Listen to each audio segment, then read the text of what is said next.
das disposições diversas relativas às prestações. O segurado em gozo de auxílio por incapacidade temporária, auxílio-acidente ou aposentadoria por incapacidade permanente e o pensionista inválido, cujos benefícios tenham sido concedidos judicial ou administrativamente, estão obrigados, sob pena de suspensão do benefício, a submeter-se a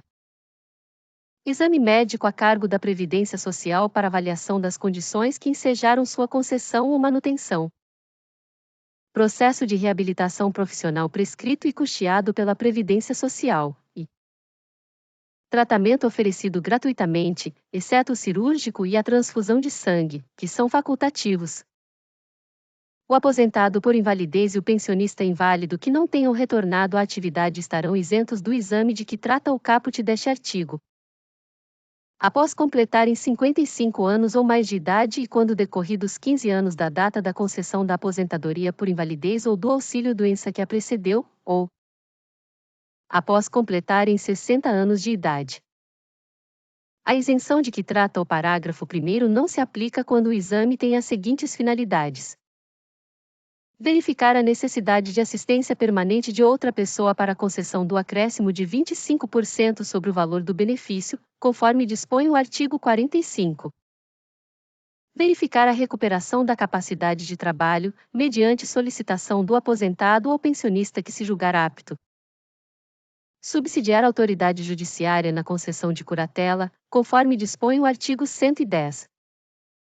A perícia de que trata este artigo terá acesso aos prontuários médicos do periciado no Sistema Único de Saúde, desde que haja a prévia anuência do periciado e seja garantido sigilo sobre os dados dele.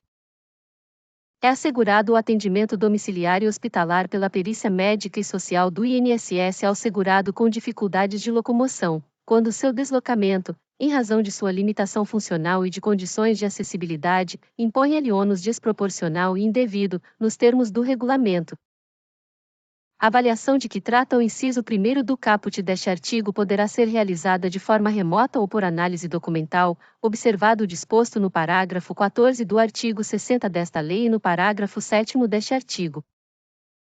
Ato do Ministro de Estado do Trabalho e Previdência disporá sobre as hipóteses de substituição de exame pericial presencial por exame remoto e as condições e as limitações para sua realização. A perda da qualidade de segurado importa em caducidade dos direitos inerentes a essa qualidade.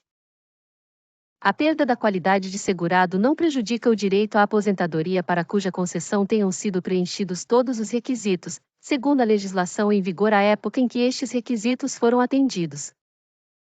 Não será concedida pensão por morte aos dependentes do segurado que falecer após a perda desta qualidade, nos termos do artigo 15 desta lei, salvo se preenchidos os requisitos para obtenção da aposentadoria na forma do parágrafo anterior.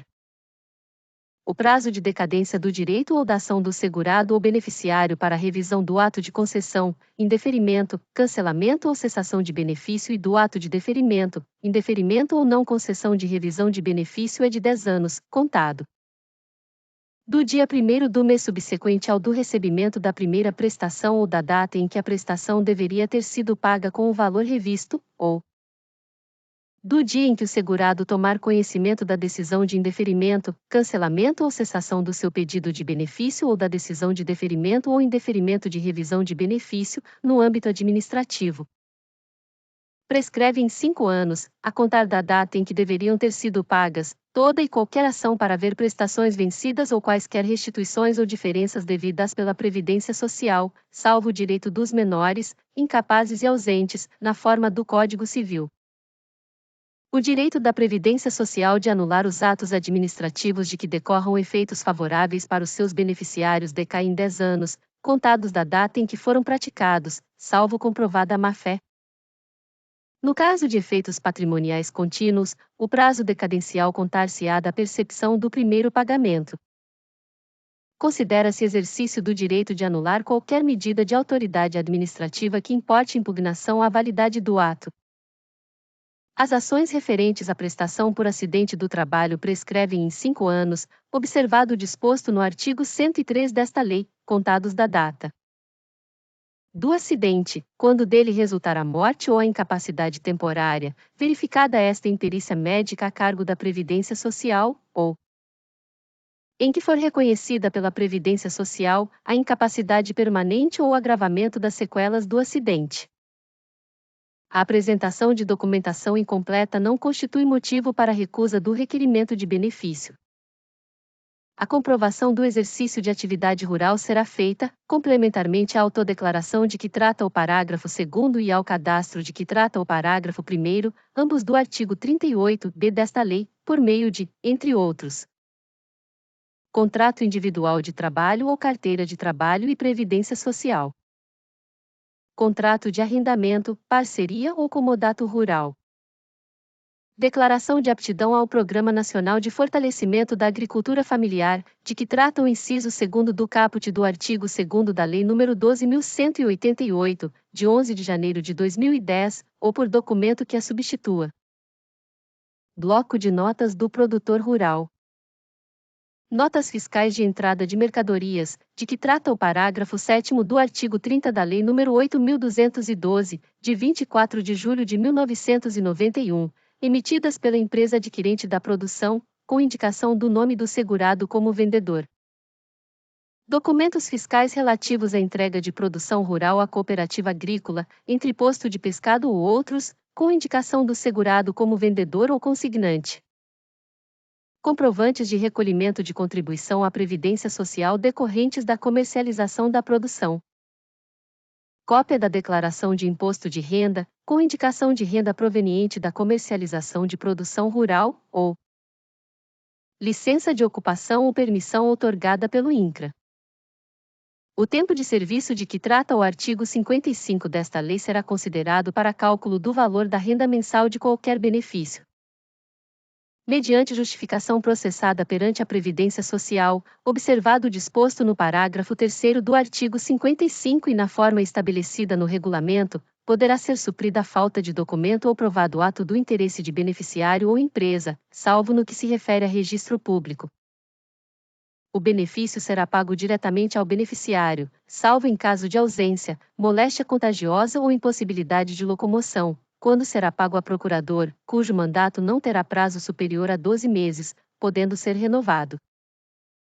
A impressão digital do beneficiário incapaz de assinar, aposta na presença de servidor da Previdência Social, vale como assinatura para quitação de pagamento de benefício. O benefício devido ao segurado ou dependente civilmente incapaz será feito ao cônjuge, pai, mãe, tutor ou curador, admitindo-se, na sua falta e por período não superior a 6 meses, o pagamento a herdeiro necessário, mediante termo de compromisso firmado no ato do recebimento. Para efeito de curatela, no caso de interdição do beneficiário, a autoridade judiciária pode louvar-se no laudo médico-pericial da Previdência Social. O dependente excluído, na forma do parágrafo 7º do artigo 16 desta lei, ou que tenha parte provisoriamente suspensa, na forma do parágrafo 7º do artigo 77 desta lei, não poderá representar outro dependente para fins de recebimento e percepção do benefício. O dependente que perde o direito à pensão por morte, na forma do parágrafo 1º do artigo 74 desta lei, não poderá representar outro dependente para fins de recebimento e percepção do benefício. No ato de requerimento de benefícios operacionalizados pelo INSS, não será exigida a apresentação de termo de curatela de titular ou de beneficiário com deficiência, observados os procedimentos a serem estabelecidos em regulamento. O segurado menor poderá, conforme dispuser o regulamento, firmar recibo de benefício, independentemente da presença dos pais ou do tutor. O valor não recebido em vida pelo segurado só será pago aos seus dependentes habilitados à pensão por morte ou, na falta deles, aos seus sucessores na forma da lei civil, independentemente de inventário ou arrolamento. O benefício poderá ser pago mediante depósito em conta corrente ou por autorização de pagamento, conforme se dispuser em regulamento, salvo quanto a valor devido à Previdência Social e a desconto autorizado por esta lei, ou derivado da obrigação de prestar alimentos reconhecida em sentença judicial. O benefício não pode ser objeto de penhora, arresto ou sequestro, sendo nula de pleno direito à sua venda ou cessão, ou a constituição de qualquer ônus sobre ele, bem como a outorga de poderes irrevogáveis ou em causa própria para o seu recebimento. Obrigado e até breve.